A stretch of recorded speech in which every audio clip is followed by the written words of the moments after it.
बिस्मिल्लाहिर्रहमानिर्रहीम। अस्सलाम वालेकुम। जब घर पे चिकन, सब्ज़ी, दाल ना हो तो बनाएं ये मज़ेदार सा सालन जिसमें सिर्फ 3 इंग्रेडिएंट्स जाएंगे। इंग्रेडिएंट्स है लेमन, प्याज और हरी मिर्च का हम इस्तेमाल करेंगे। वीडियो को स्किप मत कीजिएगा, एंड तक ज़रूर देखिएगा। साथ ही साथ के अनमोल खाने में जो नए आने वाले हैं सब्सक्राइब, लाइक, कमेंट्स करना मत भूला करें। बेल आइकन के बटन को जरूर क्लिक किया करें, इस तरह से मेरी हर नई आने वाली वीडियो का नोटिफिकेशन सबसे पहले आप तक पहुंचेगा।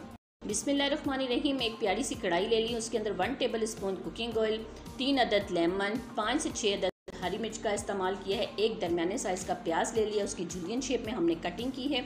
अब इसमें हम कुछ मसाले शामिल करेंगे। मसालों में सबसे पहले हम इसमें डालेंगे 1/2 टीस्पून कलवंजी, साबुत कलवंजी का आपने इसमें इस्तेमाल करना है। उसके बाद हम इसमें डालेंगे सौंफ हम 1 टीस्पून के बराबर तकरीबन इसमें डाल देंगे। इस बाद हम इसमें डालेंगे मज़ेदार, इसको करारा करने के लिए 1 टीस्पून आमचूर पाउडर, 1 टीस्पून मेथी दाना इसमें जाएगा। साथ ही साथ हम इसमें डालेंगे 1/2 टीस्पून राई दाना।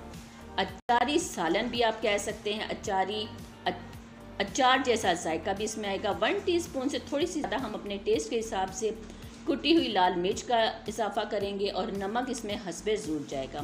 इन तमाम मसालों को शामिल करने के बाद हम मज़ीद इसकी 1 मिनट तक भुनाई करेंगे ताकि जितने मसाले हमने इसके अंदर शामिल किए हैं वो लेमन, हरी मिर्च और प्याज के साथ आसानी के साथ रच बस जाएं। यकीन जानिए इस सालन से या इस अचार से आप घर पर बैठे हुए आसानी के साथ 2 रोटियां तो खा ही सकते हैं। महंगाई के इस ज़माने में अगर चिकन घर पर नहीं है, बच्चे घर पर नहीं हैं, तो आप ये सालन बनाइए और घर वालों को सर्व लीजिए।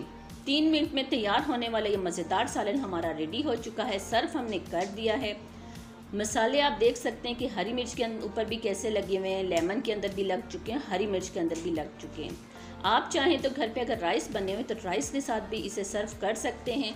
यकीन जानिए बहुत ही मुख्तलिफ जायका है इसका, बहुत ही ज़बरदस्त टेस्ट है इसका। आप इसे ज़रूर ट्राई कीजिएगा। ट्राई करने के बाद मुझे कमेंट्स में बताइएगा कि मेरी आज की रेसिपी आपको कैसी लगी है और अपनी दुआ में याद रखिएगा।